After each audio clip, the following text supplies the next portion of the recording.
Cairo, Seattle. It's time to get schooled with the professor, John Clayton.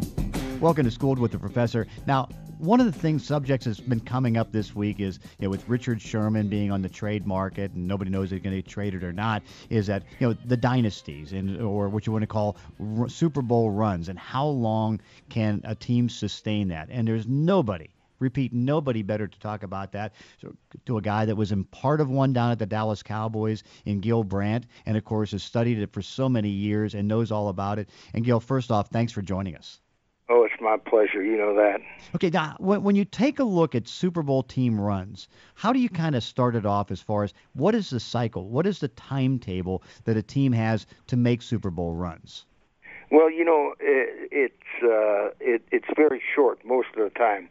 Now, what's happened, of course, is New England has been to 6 Super Bowls in 16 years. In the 70s, Dallas Cowboys were at 5 Super Bowls in 10 years. So the cycle varies. I think the cycle lasts just as long as you got a quarterback. In the case of the Seattle Seahawks, I think they've got a good quarterback, but they lacked the running game this past year to go along with the quarterback, and I think they found out how important the running game was to the type of quarterback that they have. I think another thing is that if you keep your team intact, it's helpful. I think if you keep your coaching staff intact, it's helpful. But I think the most that you can expect is a 5-year run, and one of them is probably while they're ascending, and the last one is probably while they're descending. And so where would you put, I think I saw a story that you did earlier this year where you think there's still maybe, 3 more years left in this one for Seattle, or would that be too many? I think that there's probably 2 to 3 more years left. The quarterback is very good. The defense is still pretty good. The middle linebacker is really good. The 2 safeties are good. I think that the corner probably has been a little bit of a descending entity over the last couple of years. The offensive line struggled last year, and they didn't have a running back. But knowing Pete Carroll, he'll somehow find a way to shore up what's lacking on defense. And I believe they did lead the league in the least amount of points scored against them, which is a good statistic, rather than the number one defense, just period, using yardage as a criteria. Yeah, one thing I noticed in the buildup of teams, and it seems like, when do you start the clock? Because, Pete Carroll got here in 2010 and then took about 3 years to build something up. Do you start the clock on that run once you get to that 3-year period and now you're a playoff team that has the ability to go into the Final Four of a conference? Well, I think that's probably right. Sometimes I think it depends upon what conference you're in. I think sometimes if you're in a weaker conference, you're going to have a lot more wins. Now, a lot better chance to advance. Now, if memory serves me correct, last year the NFC West had the least amount of wins of any team, as opposed to the NFC East, which had the most wins of any team. So sometimes I think it's a little easier when you're in a conference that at the time may be weak. And, Arizona fell down, the Rams fell down, and so did the 49ers.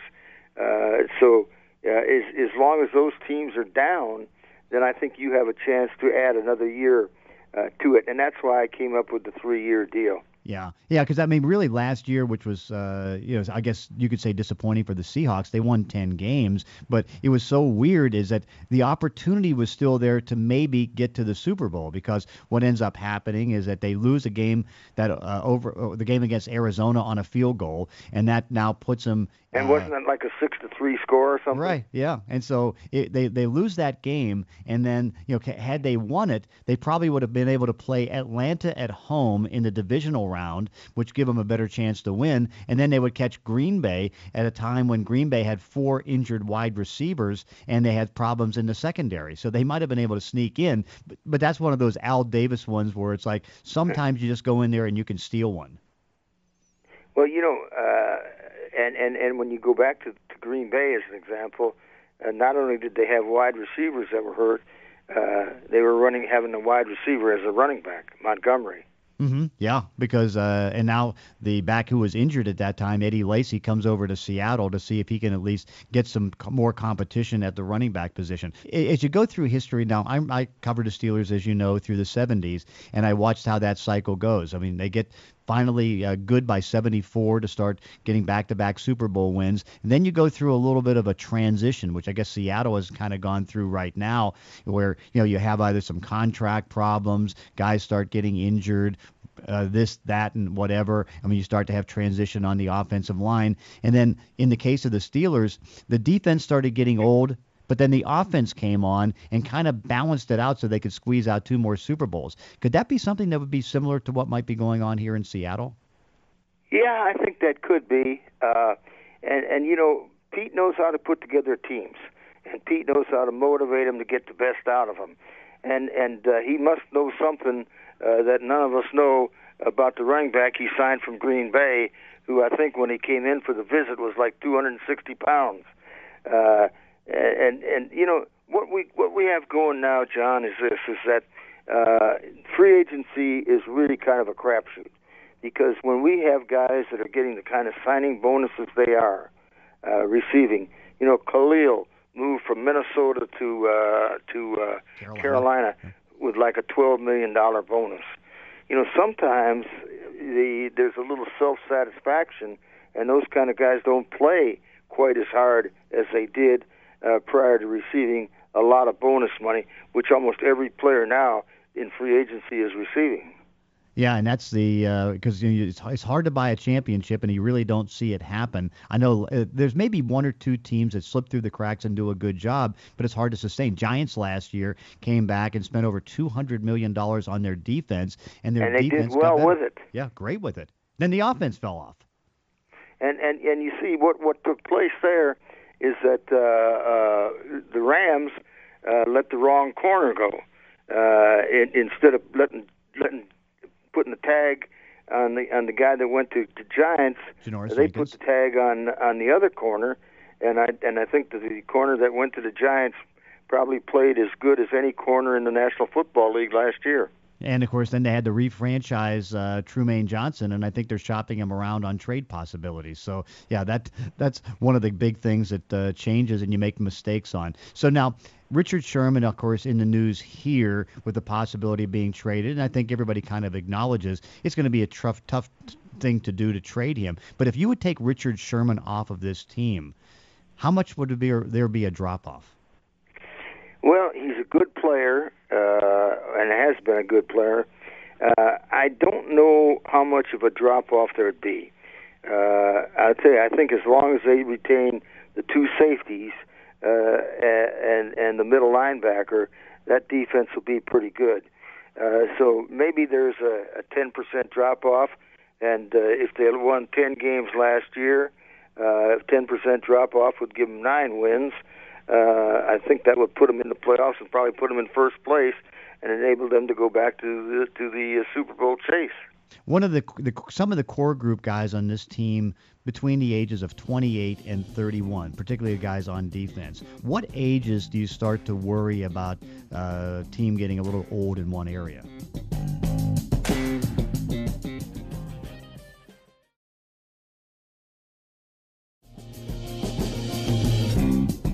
What ages do you start to worry about a team getting a little old in one area?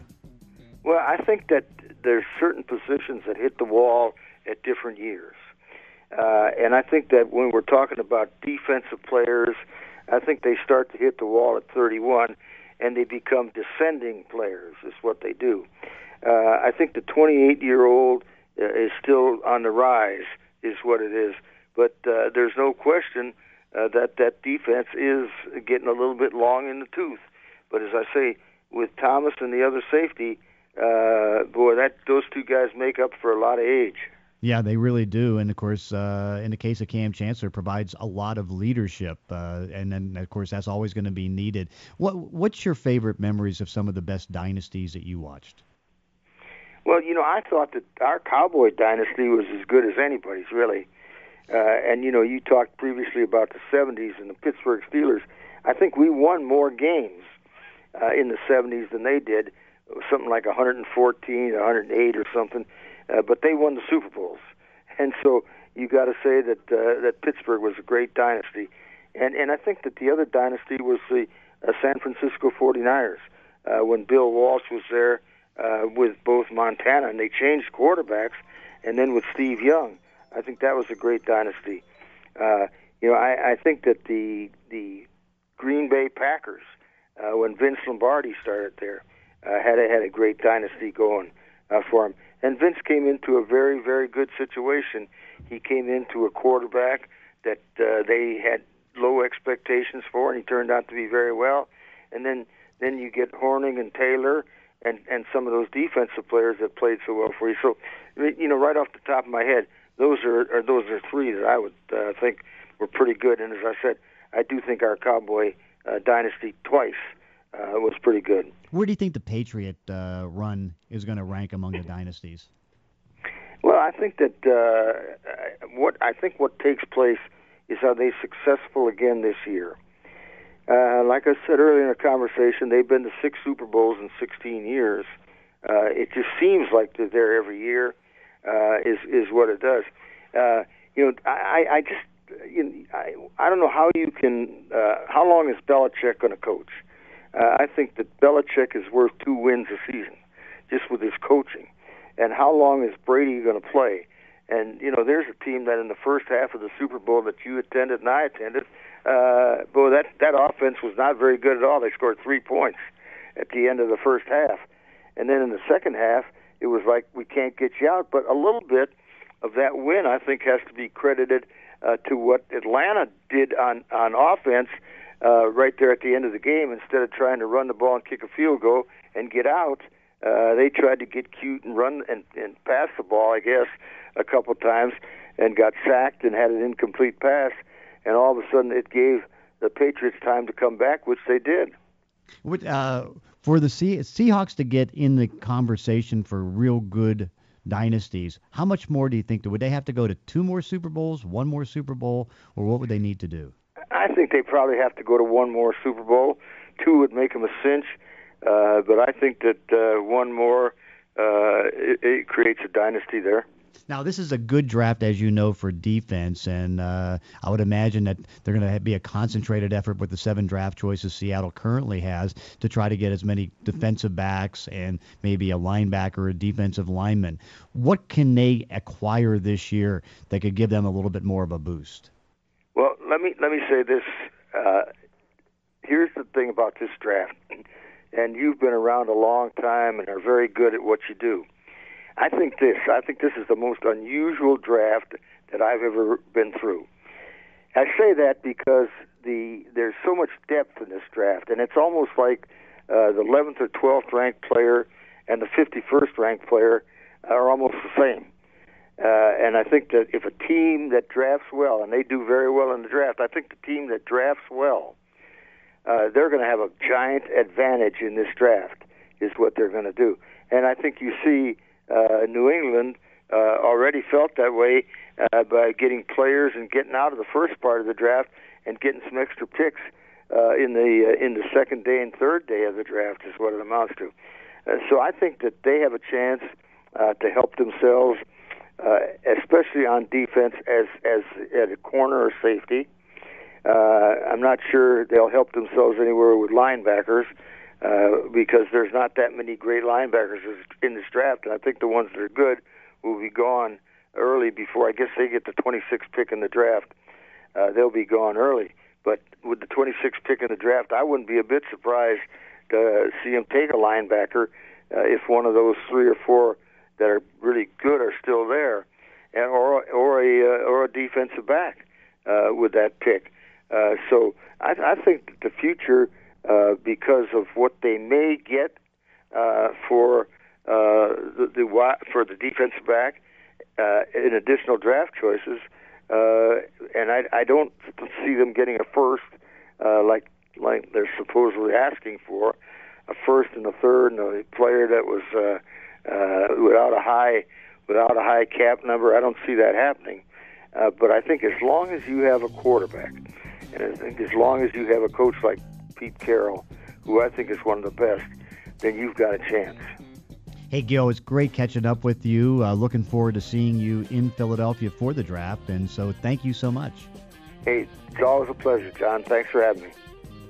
That's it for this week's edition of Schooled. You can follow me on Twitter at ClaytonESPN. Thanks for listening. Class dismissed.